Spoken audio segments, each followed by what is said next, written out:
Back in the 1970s, it became fashionable to talk about Britain as a classic example of a zero-sum game, creating a zero-sum society.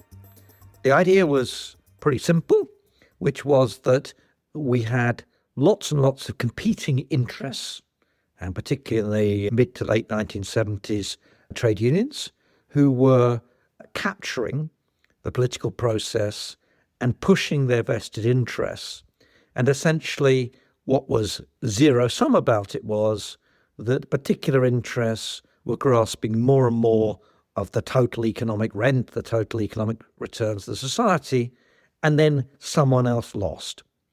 There was a cake, and if each interest group tried to grab as much cake as possible, pari passu, it meant other interest groups and parties would lose their bits of the cake.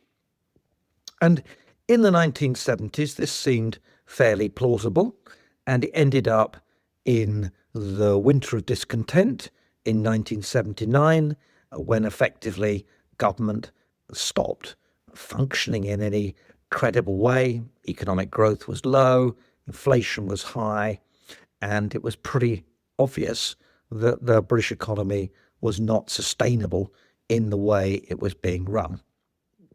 The IMF had to be brought in 1976 because of the government spending exceeding what was plausibly extractable from the economy, and we had high inflation too. If we think now and think forward to where we've got to, what we have is not a zero-sum game. What we have is a negative-sum game. What do I mean by that? Well, we've got lots of interested parties clamouring for more and more of the national cake, and in particular, older people with the triple lock, and we've got the clamour for more and more welfare spending. And this clamouring for more and more of the rent is not simply a displacement of someone else's money. Higher taxes to pay for more welfare, to pay for the triple lock, and to pay for a whole number of other policies which various vested interests have and have captured government to ensure that these are delivered. It's not that. It's worse than that. It is that the very act of creating a zero-sum society, bits of the cake for some, less cake for others, actually diminishes the size of the cake itself. The negative-sum game is where the competition for the cake leads to the loss of economic potential, and effectively it damages economic growth. And that in turn means that there's less cake to go around, which means that the kind of political impasses we have today are rampant within the economy and in the politics. And the result is the position of several political parties scamming together to try to get as much as they possibly can for their particular vested interests.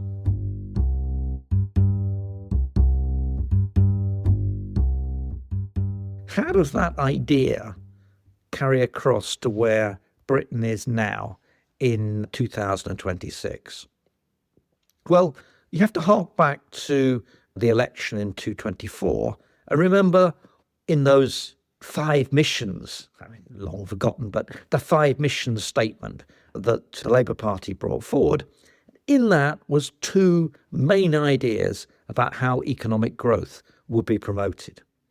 These were to be by building 1.5 million homes and the pursuit of the net zero 2030 target and a territorial emissions target for the UK, regardless of what others did.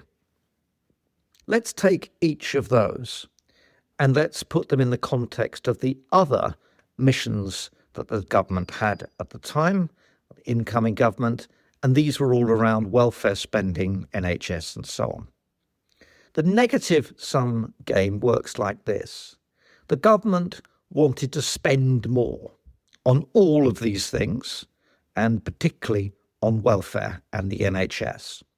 To do this, it had to take the money from somewhere else because there was no economic growth at the time. And how was it going to do that? Well, it was a combination of taxation and more borrowing.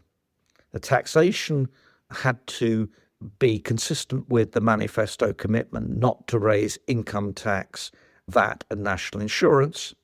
And the government got round this constraint by going for national insurance on businesses, on employers, and going for more capital gains tax and shoving up the income tax thresholds yet to be played out. And a whole host of other charges, which are effectively taxes, added into the frame. So what did that lot do? Well, it pushed up the cost of labour. And that labour cost to business, that taxation, had to come from somewhere. And effectively, since it increased the cost of labour, it impacted negatively on employment, negatively on business profits, and if you add in the changes to the business rates as well, very heavily negative on smaller businesses. Higher taxes in the form that were chosen to pay for the welfare was effectively a way of lowering returns to business, and that must lower economic growth. And then there were to be more subsidies. So as well as the taxes on business and associated workers' rights, minimum wages and all that stuff, there were moves to tighten up on rent in the housing sector. Great idea for tenants, you might think, but that just lowers the returns to landlords, and hey presto, what happens is less houses become available.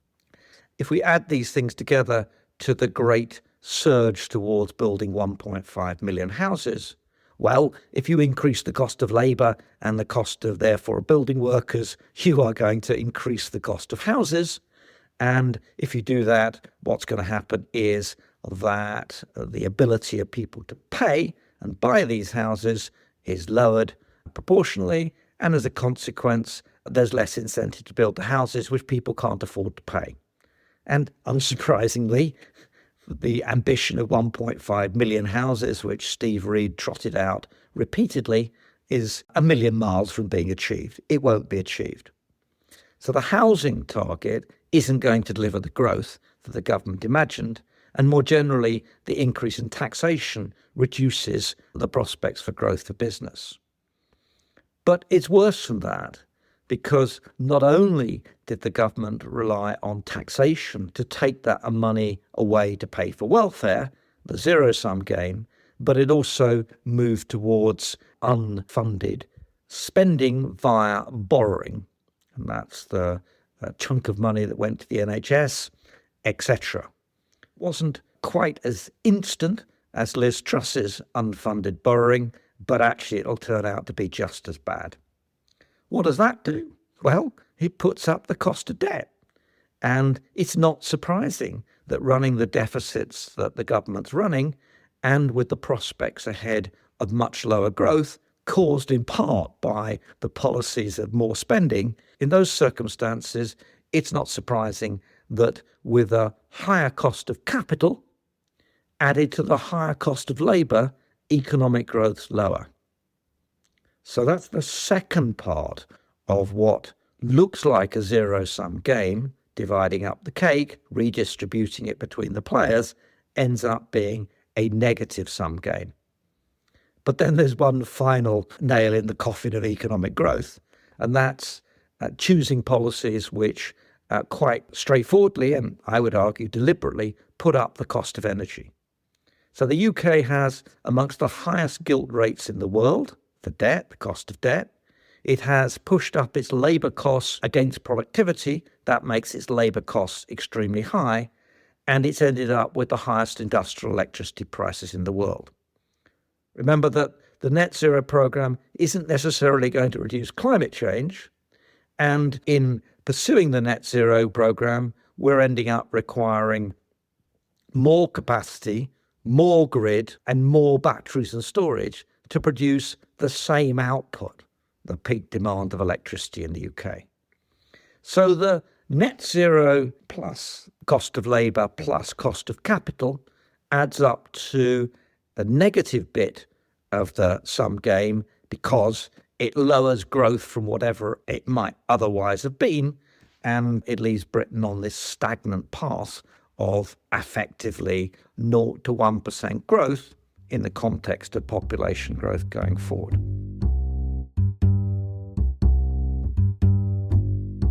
Now, the negative sum game has one nasty twist, in addition to just being bad in itself, and that is that it doesn't lead immediately to a recognition that maybe we should reduce business costs, reduce the cost of labour to business, that we should not have unfunded public expenditure and more debt, and that we should get electricity bills down. That's the obvious route to economic growth, to do almost the exact opposite of what this government has done since 2024. But that's not where politics is taking us. On the contrary, what happens is as the cake does not expand, the battle for the economic rents by the vested interests gets more and more vicious. It is a spiral, not simply a new equilibrium. And that was what was wrong with the original zero-sum game concept. It was that you could get stuck at zero, but stably be at zero. And what we've discovered is that the attempt to stabilise the economy, one of the key objectives of this government, has turned out to produce instability. And so now we have the Green Party and Reform promising all sorts of goodies to electorate, things which would be extremely hard to imagine that bond markets would tolerate, and particularly those of the leader of the Green Party. But those on the left of the Labour Party, now in the ascendancy as they try to grab the office of Prime Minister, are all promising more payments across to the vested interests and creating another twist in the negative sum game. So what are these things on offer?